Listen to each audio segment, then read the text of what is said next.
मंत्रिपरिषद के मेरे साथी श्रीमान नितिन गडकरी जी,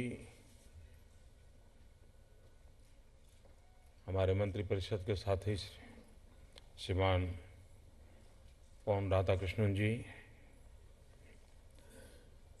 सड़क और परिवहन एवं राज्य मंत्रालय के सचिव श्रीमान संजय मित्रा जी, एनएचएआई के चेयरमैन श्री राघव चंद्रा जी और उपस्थित सभी राज्यों से आए हुए प्रतिनिधि, मंत्रिपरिषद के सदस्य, सांसदगण, धारासभ्य और सभी महानुभाव। आमतौर पर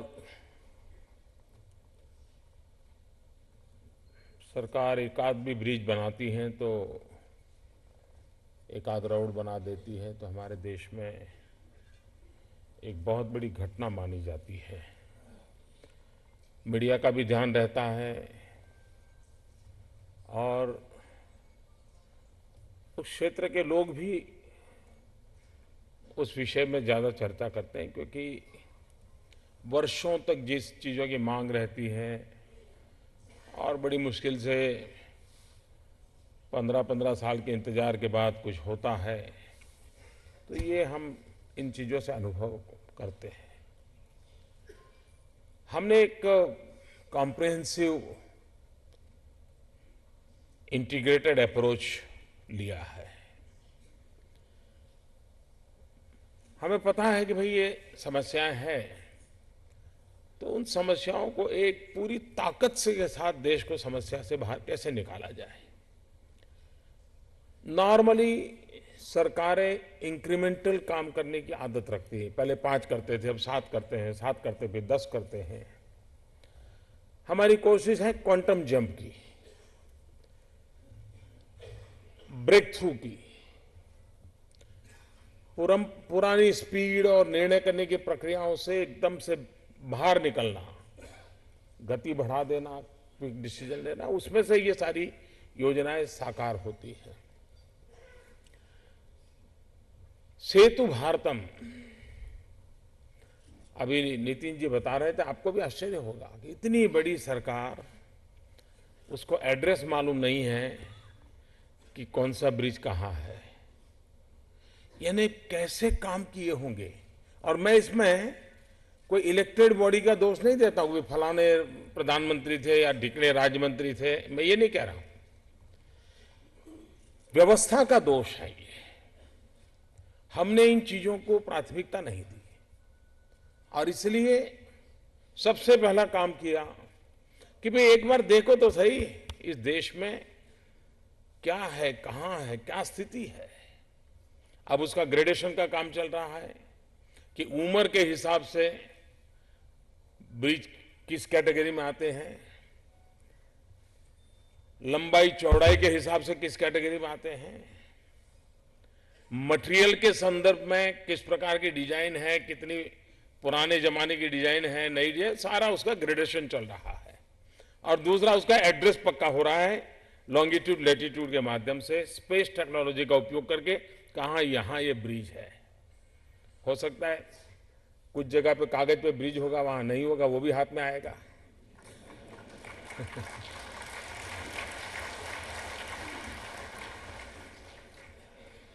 लेकिन कोशिश ये है। दूसरा, छोटी छोटी चीजें हैं, लेकिन आप लोगों को हैरानी होगी, हमारे यहां पहले हाईवे बनते थे तो जमीन तो एक्वायर करते थे, लेकिन जब हाईवे बनता था तो जमीन के बगल में एंक्रोचमेंट हो जाता था। और कभी 4 लेन करना है, 6 लेन करना है तो आप चौड़ाई नहीं बढ़ा सकते क्योंकि एंक्रोचमेंट था।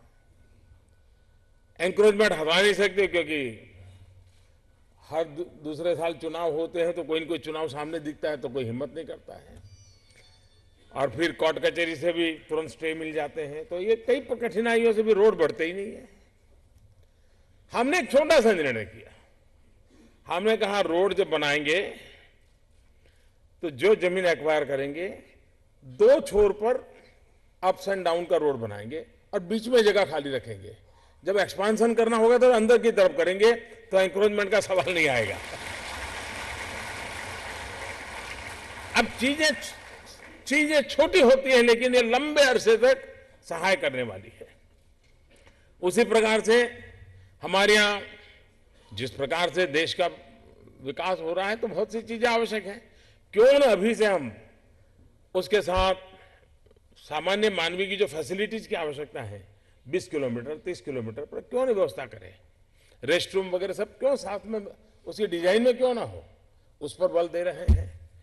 उसी प्रकार से ग्रामीण व्यक्तियों को अपना माल शहर में बेचना है, तो क्यों न इस बड़े रोड रास्तों के नजदीक में ऐसी कोई जगह हो जहां से वो माल ला करके वहां से बेचने के लिए, यानी एक कॉम्प्रिहेंसिव डेवलपमेंट की दिशा में हमारा प्रयास चल रहा है और उसी के तहत इस काम को करें। एक साथ 1500 ब्रिज, करीब 51,000 करोड़ रुपयों की लागत। कभी तो रेल और रोड उनके बीच में इतने कागज चलते थे, कभी कभी लगता है कि शायद इन सारे पत्र व्यवहार को इकट्ठा करें तो एकाध यहां मॉन्यूमेंट ब्रिज बना सकते हैं। हमने कहा ऐसा नहीं भाई, बैठ करके बताइए क्या समस्या है।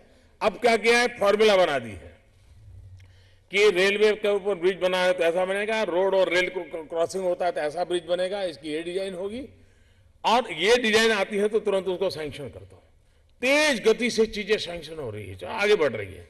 उसी का परिणाम है कि आज 1500 ब्रिज, जिसमें रिपेयरिंग का भी है, नए निर्माण का काम भी है और समय सीमा में करने की दिशा में काम सोचा गया है। लैंड की जरूरत होगी तो उसके लिए राज्य सरकारों से बात करके आगे बढ़ना है। कोशिश ये है कि हम बदलाव करें और ये बात हम मान के चलें, जैसे शरीर में नसों का रोल है, धमनियों का रोल है, वेन्स का रोल है, और उसकी जो गतिविधि और काम है उसे वो शरीर को शक्ति भी देते हैं, शरीर को गति भी देते हैं। जो ये नसें वेन्स शरीर में रोल करती हैं, वैसे ही ये इंफ्रास्ट्रक्चर इस राष्ट्र के शरीर में काम करता है। अगर रोड इंफ्रास्ट्रक्चर आपका होगा, रेल इंफ्रास्ट्रक्चर होगा, आप गति बढ़ाएंगे। युग बदलते इंफ्रास्ट्रक्चर की परिभाषाएं बदलती हैं। पहले एक मुझे याद है जब हम छोटे थे तो ये अकाल जब होता था तो अकाल में मिट्टी का काम निकलता था, तो गांव के लोग चिट्ठियां लिखते थे कि भाई हमारे गांव में मिट्टी का काम करवा दीजिए ताकि हमको जाने आने की सुविधा हो जाए। तो अकाल के काम में मिट्टी डलवाते, मिट्टी डल गई तो वो कहते वहां बहुत बड़ा काम किया, हमारे एमएलए एमपी बड़े सक्रिय है, बड़ा संतोष हो जाता था। फिर थोड़ा समय आया, बोलते साहब थोड़ा तार रोड बना दीजिए। आज गांव का आदमी भी कहता है साहब पेवर रोड चाहिए, पेवर रोड चाहिए उसको। ये जो बदलाव आया है हमने भी उसको मिट करने की दिशा में काम करना पड़ेगा और उस दिशा में हम प्रयास कर रहे हैं। ग्रामीण सड़कों पर हमारा बल है। आपने देखा होगा इस बार प्रधानमंत्री ग्राम सड़क योजना में बहुत बड़ी मात्रा में बजट डाला गया है। ये इंफ्रास्ट्रक्चर है जो मैंने कहा जैसे शरीर में नसों का काम है, उसी प्रकार से गति देने वाला काम है। एक जमाना था, मैंने कहा कि मिट्टी डाल दिए तो संतोष होता था। आज हाईवेज भी चाहिए, आईवेज भी चाहिए। हाईवेज इंफॉर्मेशन वेज, हाईवेज, ये साथ साथ करना होगा। इसलिए सरकार की कोशिश है डिजिटल ऑप्टिकल फाइबर नेटवर्क खड़ा करना। उसी प्रकार से एग्रीकल्चर सेक्टर के इंफ्रास्ट्रक्चर का भी महत्व है। जितना हम इरिगेशन इंफ्रास्ट्रक्चर खड़ा करते हैं उतनी पूरे एग्रीकल्चर सेक्टर को ताकत मिलती है। हम उस पर बल दे रहे हैं। रेलवे, पहले क्या था, रेलवे यानी पार्लियामेंट में बेंच, बस तालियां बज जाए तो ये इस एमपी को खुश करने के लिए उसके रास्ते से निकलने वाली ये ट्रेन घोषित कर दो तो उस रास्ते पर पड़ने वाले सारे 10-12 एमपी खुश हो जाएंगे। यही करना, फिर करना वरना कुछ नहीं। आप देखना पुरानी कई घोषणाएं पड़ी हैं जिसको आज तक चालू नहीं किया गया। हमने कहा भाई ये तालियां बजाने के से देश नहीं चलेगा, रेलवे में आमूलचूल परिवर्तन लाना चाहिए। रेल की पटरियां डालो, गेज बदलो, आप उसको डीजल से इलेक्ट्रिफिकेशन की तरफ ले जाओ, एनवायरमेंट की दृष्टि से काम करो, गति की दृष्टि से काम करो।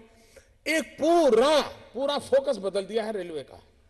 अभी तक हमारे देश में अकेले रेलवे में जो रिफॉर्म हो रहे हैं उस पर किसी का ध्यान नहीं गया है। वो जो बिग बैंक की बातें करते हैं, बड़े बड़े रिफॉर्म की चर्चा करते हैं, सिर्फ रेलवे देख लें कि कैसे बदलाव किया है तो उनको अंदाज आ जाएगा कि कहां से कहां रेलवे जा सकती है।